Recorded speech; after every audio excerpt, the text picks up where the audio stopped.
I think Mark Halpern's right. Like Trump, he needs this to go through, but the Republican Party is still infighting. One of the big sticking points, we're told, is cuts to Medicaid, a rollback of some of those who would be covered by Medicaid. The Democrats ready to make hay out of that, saying the evil Republicans gave tax breaks to the rich, even though you're giving tax breaks in this bill to everyone. But they'll point out the rich at the expense of poor people's health care.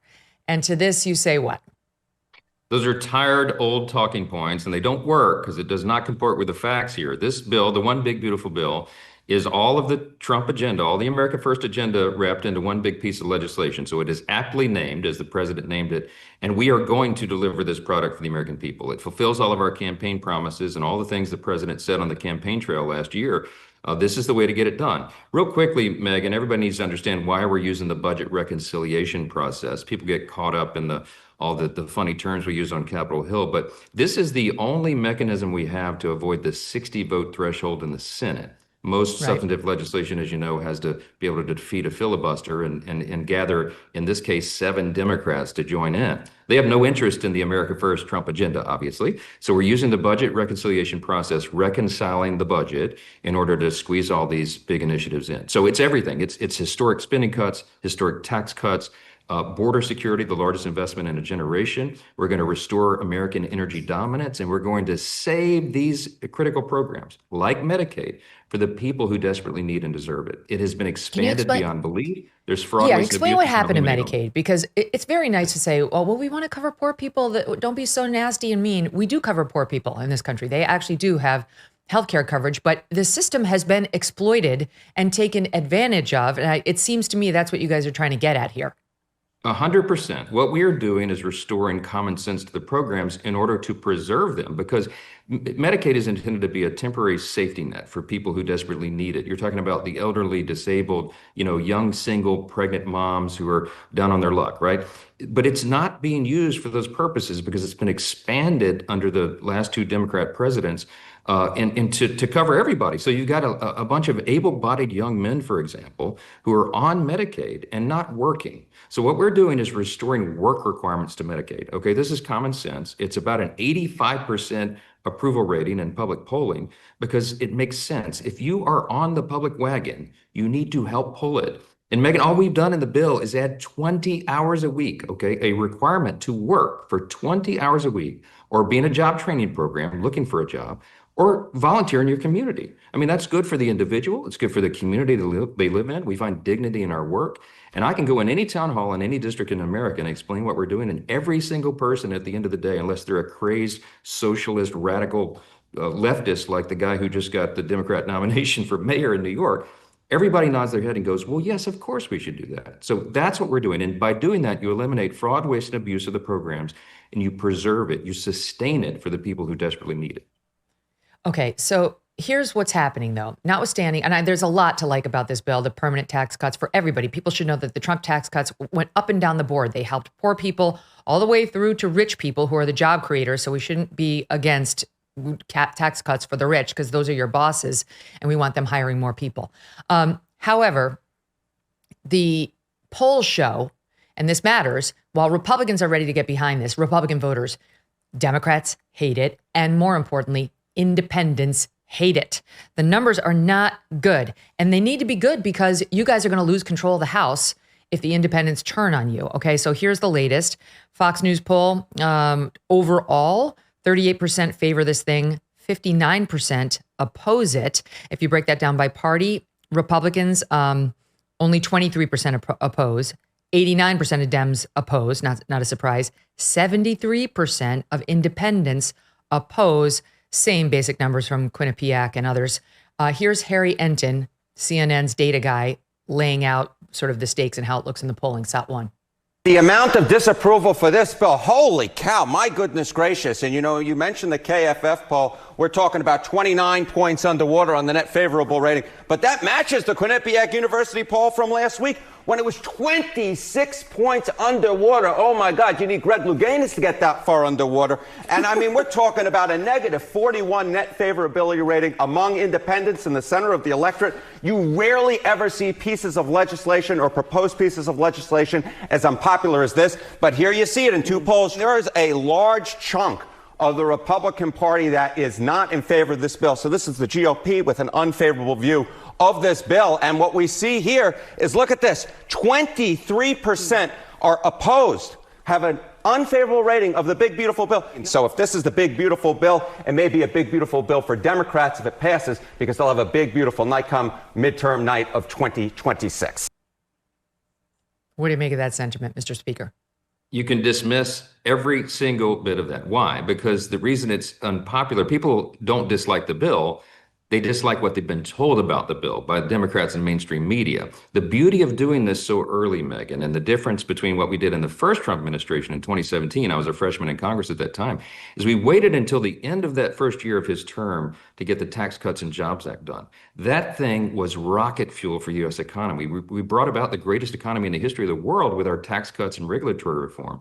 The problem is we did it too late in the cycle. And so people didn't feel those positive effects before we got to the midterm. We lost the majority in that case. We're not doing that this time. The reason we put this on such an aggressive timetable is because we knew the Democrats were going to go out and lie about it. Of course, they have no policy, no platform to run on themselves. All they can do is pan our work. And they do it with the help of the mainstream media. So we're doing this early enough, Megyn. Here's the key. We get this thing signed by Independence Day, which is our goal. Everybody will feel the effects of this bill, the positive effects of this bill, before they go vote in the midterms. We are going to win the midterms and grow the majority because people are going to feel the effects. As I mentioned, in that first Trump administration, we had the greatest economy in the history of the world. Job participation rate was at an all-time high, poverty at an all-time low, wages rising for every demographic in America. We're going to do that again, but this time on steroids, because this is a larger bill with more of those pro-growth policies, and everyone will feel it. We're excited. The proof will be in the pudding. We can't wait to put it out there. If the economy is humming in the way it was under Trump 1.0, people will not believe the lies that are being told about this legislation, like all the people who are going to die, according to Hakeem Jeffries. On the Medicaid cuts, though, one thing that did catch my eye for Republican voters is the nonprofit health consumer advocacy organization Families USA says that the Medicaid cuts could lead to more hospital closures, especially in rural areas. And this was an issue, as you know, Republicans in the Senate have raised this for a long time, too. Like they're worried. Republicans in general have been a little worried about medical facilities in rural states. Like we've got property in Montana, places like that where it's tough to get medical care. And they are estimating that as a result of these Medicaid cuts, 55 additional independent rural hospitals across 26 states could experience negative net incomes, leaving a total of 380 independent rural hospitals nationwide at serious risk of closure. That's the kind of thing that could come back to bite you in the next couple of years before the midterms. What do you make of this problem? We're handling that. Look, I've got a rural district in Louisiana. I have a couple of large areas and a lot of rural areas. So the rural hospitals are an essential lifeline to people all across this country. We're going to protect those rural hospitals. There were some proposals on the table to change the funding formulas, basically under Medicaid, not to get too deep in the weeds. But I don't think that's going to be part of the final bill. A lot of that discussion had been held in the Senate. We did not insert that in the House product that we sent over because we wanted to ensure no cuts to Medicaid. Remember, President Trump said that over and over and over, and we did as well. So what's going to happen here is that if they implement any of that, if any of the formula changes make it their way into the final bill, which I don't think they will, there will be a supplemental piece of the legislation in the reconciliation bill itself that provides an additional account to prop up the rural hospitals. Putting this in layman's terms, that's what will happen. There will be no net negative effect. We're going to protect it. Okay.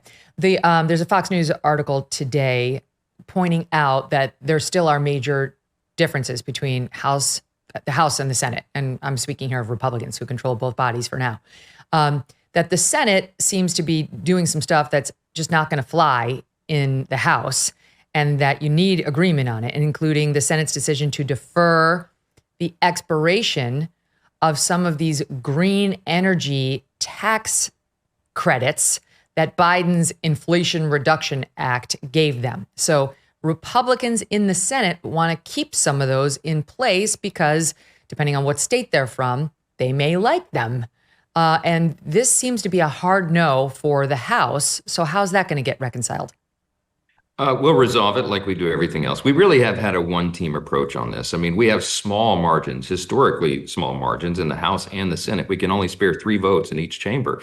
And so Leader Thune and I have been, joined at the hip on this thing. And we've been navigating this through the House for over 14 months. Megyn, we began this process in March of last year, knowing and believing that we would have unified government. We would have this historic moment where we had the White House and the Senate and the House, and we knew we wanted to use the reconciliation process to deliver the agenda. So a lot of thought and deliberations going into this. We're in the final hours of that negotiation, and you'll hear lots of rumor and consternation. And of course, the media and the Democrats are trying to divide Republicans, chamber versus chamber, and Republican versus Republican in each chamber. We're not having any of that. So look, there's a lot of thoughtful ideas on the table. We have broad conferences. They're very diverse, very different districts represented here, and lots of different opinions. But at the end of the day, I think we're going to come up with a conclusion that checks all the boxes.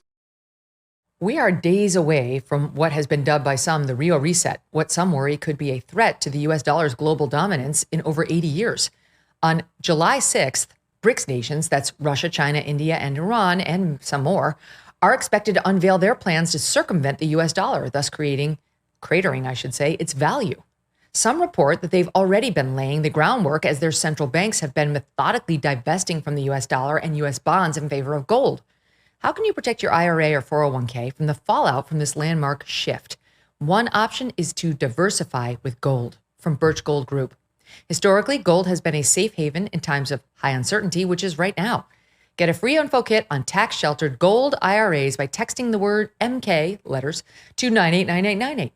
July 6th could mark a monumental shift happening among nations that control 1/3 of the world's GDP. Arm yourself with information to diversify your retirement savings. Text MK to 989898 and claim your free info kit from Birch Gold.